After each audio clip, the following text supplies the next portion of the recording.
pays évidemment qui m'a beaucoup marqué et sans doute nourri dans mon engagement politique, puisque j'ai vu évidemment un État aux prises évidemment à des difficultés prises par le narcotrafic, l'insécurité avec des militaires à chaque coin de rue, et à la fois un pays extraordinaire par sa triple histoire qu'est le Mexique, puisqu'une histoire précolombienne, avant évidemment l'arrivée des colons, une deuxième histoire de la colonisation, et une troisième histoire de l'indépendance. Et évidemment, le Mexique aujourd'hui est ce qu'il est, mais sur une voie assez ambitieuse aussi. Tous les pays d'Amérique latine que j'ai eu l'occasion d'étudier par la suite ont construit des constitutions modernes, et je crois qu'il y a beaucoup de résonance entre l'histoire du Mexique et l'histoire de la Guinée, effectivement, avec ces trois histoires, et maintenant une nouvelle constitution. Puis j'ai eu l'occasion évidemment de vivre aussi une année au Royaume-Uni, c'est un peu moins loin. Mais quoique, vous savez, c'est là aussi des milliers d'histoires et de rivalités entre la France et le Royaume-Uni, deux pays voisins, deux pays amis et pourtant deux pays rivaux. On a plus fait la guerre entre nous que l'amitié, et pourtant, je crois qu'aujourd'hui c'est un partenaire qu'on aime, évidemment. Donc là aussi beaucoup d'intérêt pour l'étranger. Mais ce qui m'amène ici, c'est surtout la vie politique locale, celle de se dire que d'où qu'on vienne, d'où qu'on soit né, évidemment, on a une juste place dans la ville. Et je crois que cette démocratie locale, elle est importante aussi, au-delà d'appartenir à un pays ou double nationalité. Et donc moi, je mets en point en tant que maire, c'est la raison de mon engagement, permettre à tous ceux qui notamment viennent de plus loin ou ont une vie plus difficile, de réussir, de s'émanciper.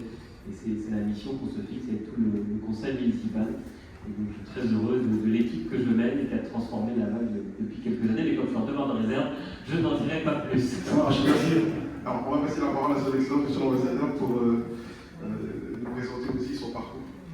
Alors, moi aussi, j'ai commencé par aller sur les routes du monde, j'ai grandi au Japon. Mes parents étaient expatriés, et puis après les études d'histoire, j'ai été agrégé d'histoire et professeur au début.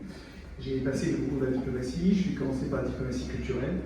J'ai dirigé l'Institut français de Gaza, donc évidemment l'actualité aujourd'hui est un peu douloureuse. Et puis ensuite j'ai attaché culturel au Maroc, avant de changer de voie. J'étais à Bagdad aussi, et puis après j'ai découvert l'Afrique de l'Ouest, où j'ai été le numéro 2 de l'ambassade de France au Sénégal, très importante, une diaspora aussi. Et de découvrir, et je rejoins ce qu'a dit M. le maire, la démocratie locale, que j'ai fait le conseiller diplomatique du préfet des régions Hauts-de-France à Lille, et j'ai découvert justement tout ce que les collectivités territoriales et les acteurs territoriaux apportent à notre diplomatie.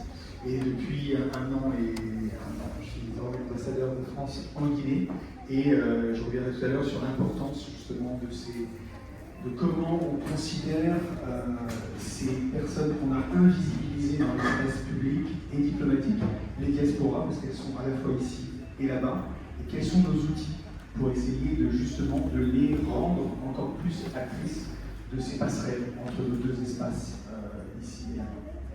Alors, monsieur l'ambassadeur, même exercice pour vous. D'accord. Très bien, merci beaucoup. Alors, je me demande par où commencer. Je dirais tout d'abord que je suis né à Guinée, où j'ai fait le premier pas, l'école primaire et secondaire, et même l'université. À l'époque, ce n'était pas l'université, on appelait plutôt la faculté, où j'ai intégré la faculté des sciences administratives et juridiques, à la Bellevue, pour ceux qui sont plus âgés, peut-être ils s'en souviendront. Et à la suite de cela, je suis arrivé en France, comme beaucoup parmi d'entre vous ici présents, où j'ai intégré l'école supérieure d'administration du commerce et de l'industrie. À la suite, j'ai préparé une maîtrise à l'université de Paris 7. Et bien, comme tout le monde, je suis resté pratiquement 18 ans en France. Donc c'est pour vous dire quelque part que je suis aussi issu de cette diaspora. Et donc, après ces 18 ans, bon, j'ai eu le mal du pays. Et puis, voilà, je suis rentré à Guinée, j'ai intégré donc, le ministère des Affaires étrangères, la direction des affaires politiques et culturelles, où j'ai fait le premier pas en tant que diplomate. Et ensuite, cela m'a mené dans les services extérieurs. J'ai commencé justement en Chine, en qualité de conseiller, chargé des questions politiques, économiques et culturelles. Je suis resté quand même une dizaine d'années. C'était assez long, mais très captivant, sur le plan culturel, surtout, un monde un peu particulier, que je ne connaissais pas auparavant. Mais c'était une charnière parce que la Chine, elle s'ouvrait un peu sur le continent africain. Et donc, je dirais, sans vraiment exagérer, que ça a été vraiment l'ouverture de l'Afrique par les Chinois à cette époque. Ensuite, après quelques années passées en Chine, alors j'ai bénéficié d'une promotion, donc qui m'a envoyé au Japon en qualité d'ambassadeur extraordinaire et plénipotentiaire. Je pensais à vous quand vous avez dit que vous avez été au Japon. On a peut-être quelques traits, je ne sais pas, on aurait pu se rencontrer là-bas. Voilà, je suis resté pratiquement 9 ans. Ça a été pour moi un moment, oui, je dirais, de grands souvenirs qui m'a profondément marqué dans ma carrière professionnelle. Quand le Japon est un pays, certes difficile à comprendre, mais très profond en termes de qualité de vie, en termes d'éducation, pour ne parler que surtout de ces points essentiels. Et le point le plus important, c'est qu'on a su, avec notre équipe, faire mieux découvrir notre pays à cette partie du monde. Et à la fin, ce qui m'a beaucoup marqué, j'ai été décoré par l'empereur du Japon, avant de quitter donc le Japon. Et bon, comme vous le savez, après le 5 septembre, tous les ambassadeurs guinéens ont été rappelés à Conakry. Et c'est dans cette perspective que donc j'ai rejoint Conakry et j'ai intégré encore mon département d'origine, c'est-à-dire le ministère des Affaires étrangères.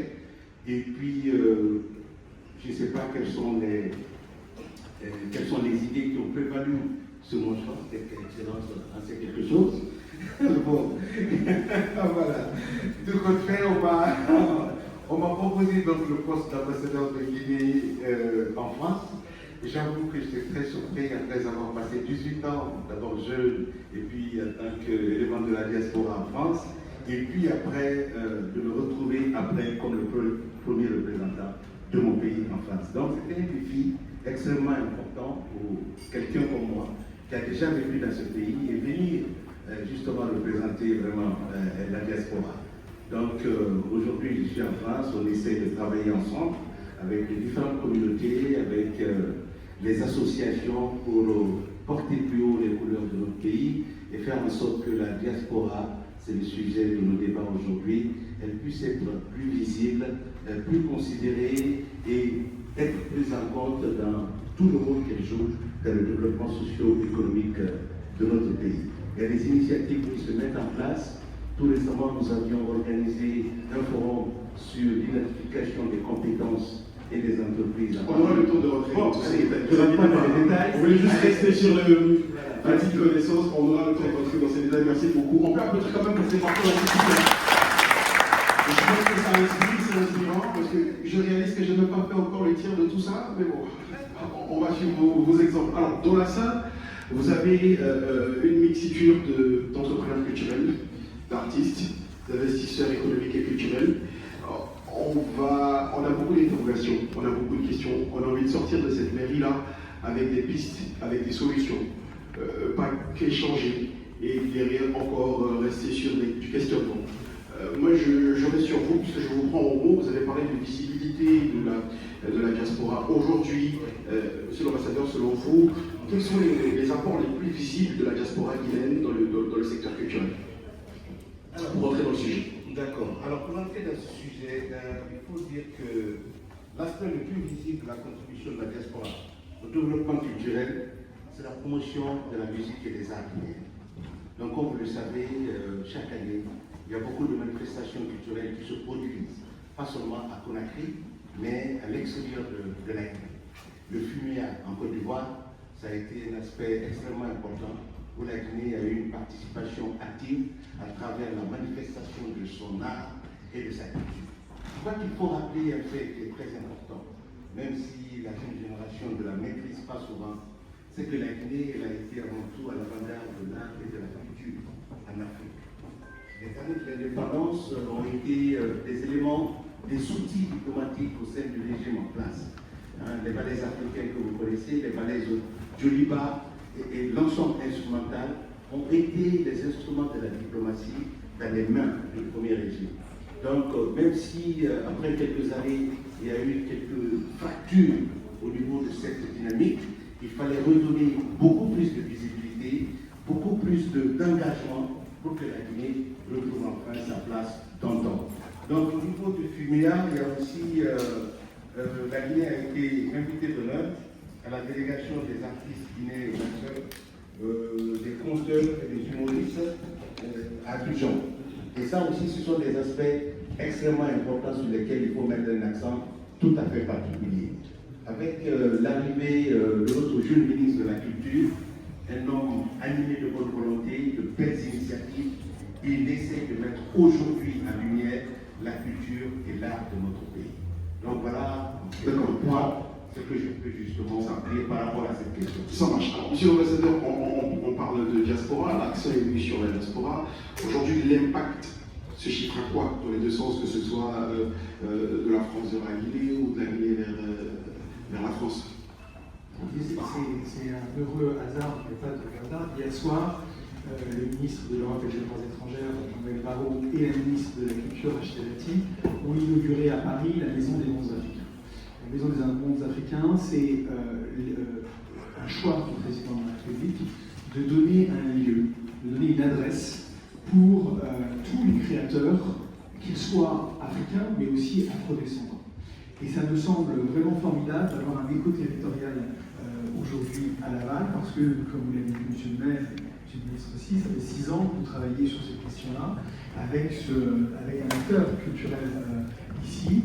Et je pense que c'est d'autant plus intéressant ce qui a été dit après sur Atlanta, la possibilité de donner aussi, parce que finalement, les diasporas africaines, elles sont multiples dans leurs récits, dans leurs imaginaires.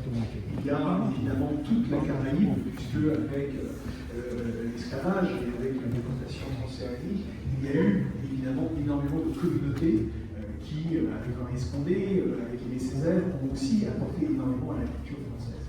Et donc, ce que le président a dit depuis 7 ans, c'est que sans la part d'africanité, la France ne serait pas totalement elle-même.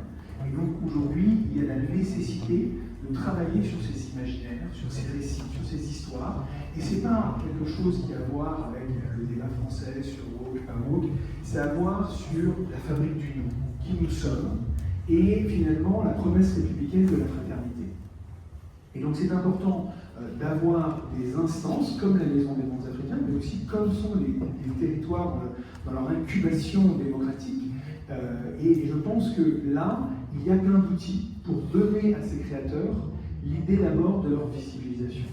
Vous avez voix au chapitre, vous avez voix à la richesse de la culture française. Moi, il y a un siècle, les sœurs Nardal tenaient un salon à côté de Paris, à Clamart, et elles parlaient des Afro-Latins. Et aujourd'hui, un siècle plus tard, il y a la Maison des Mondes Africains. Et moi, ce à quoi je suis très attaché, et un représentant de la ville ici, c'est justement quelles sont la part des collectivités territoriales dans cette diplomatie et cette démocratie parlementaire. Alors justement, nous sommes en Guinée dans un retour à l'ordre constitutionnel. Vous êtes en réserve républicaine, monsieur le maire, donc on n'abordera pas complètement ça, mais du côté guinéen, va s'annoncer des élections locales pour l'année prochaine, et c'est justement comment les diasporas sont ce lien entre, là nous avons un représentant de diaspora aussi qui est conseiller du maire, je crois, enfin adjoint au maire, et donc il y a l'importance justement de comment ces démocraties-là apportent et s'enrichissent mutuellement. Donc moi, je suis, on aura l'occasion après dans le débat, mais il y a 4 enjeux. Le Quai d'Orsay s'est doté il y a 2 ans d'une stratégie diaspora pour la première fois. Et il y a 4 axes dans cette stratégie. Il y en a une qui concerne plutôt la représentation nationale, qui est comment on nomme. Comment on nomme dans une république qui a fait justement le choix du refus des statistiques ethniques, pour toutes les raisons qu'on connaît. Mais est-ce que ce sont des diasporas, avec l'idée qu'elles ne sont pas complètement ici? Est-ce que ce sont des afro-descendants? Comment déjà on nomme cette partie-là? La deuxième aspect, c'est comment on les connaît. Où sont-ils? Qui sont-ils? Que font-ils? Et comment on recense dans une cartographie des compétences et des expertises. Et là, évidemment, c'est le rôle aussi de ce que le ministre Barrot a fait, notamment à Ancrage, à Marseille, mais aussi à Lille. On va à la rencontre de ces diasporas. Le troisième axe, c'est reconnaître. Parce qu'on n'a pas assez de gratitude vis-à-vis de ces communautés qui apportent énormément à la richesse de la France et à la culture de la France. Et le quatrième axe, c'est comment on les mobilise, quels sont les outils spécifiques, que ce soit des outils économiques, valorisation de l'épargne diasporique, comment on les mobilise en expertise pour améliorer dans les cartes des compétences des besoins des sociétés africaines, comment aussi on crée avec elles, comment on diffuse. Donc voilà, donc ça on pourra revenir tout à l'heure sur les outils qui sont à la disposition des acteurs territoriaux et avec lesquels on peut inventer on parlait tout à l'heure, des jumelages. Je voudrais juste finir sur un exemple très concret. Lille est jumelée avec Saint-Louis du Sénégal. Comme on est en réserve tropicale, je ne donne pas les exemples comme ça vous n'aurez pas de problème. Mais il se trouve que Lille a une scène dédiée aux cultures urbaines qui s'appelle le Flot. Et il y a donc un jumelage avec une institution culturelle de Saint-Louis et on forme tout l'écosystème de la culture, pas seulement les artistes, mais aussi les ingénieurs son, les régisseurs, les ingénieurs de projet en événementiel. L'économie, c'est une culture. Et ça rapporte de l'argent, et c'est souvent des emplois non délocalisables. Donc c'est important pour les collectivités, mais aussi pour ce que ça apporte dans les territoires africains. Donc on aura l'occasion de parler avec, évidemment, les acteurs de la salle, mais ça c'est un premier rôle d'impact très important. Alors l'économie c'est une culture, comme vous le dites, la culture aussi c'est un vecteur de croissance. Monsieur le maire, la part des collectivités, justement, locales, territoriales, dans l'émancipation des diasporas. Oui, il est vrai que la politique culturelle elle est portée principalement par les collectivités locales, principalement par les mairies et les agglomérations. Aidé souvent, évidemment, on a en France un pouvoir régalien très fort dans la culture, qui n'a jamais abandonné, évidemment, a toujours été aux côtés des collectivités territoriales, mais plutôt l'État qui labellise des scènes. Le théâtre, vous étiez hier, c'est un théâtre, scène nationale, donc on a un cofinancement de l'État et une convention pour mener les actions. Évidemment, la France est un pays d'abord patrimonial, de par son histoire, de par évidemment son architecture, mais qui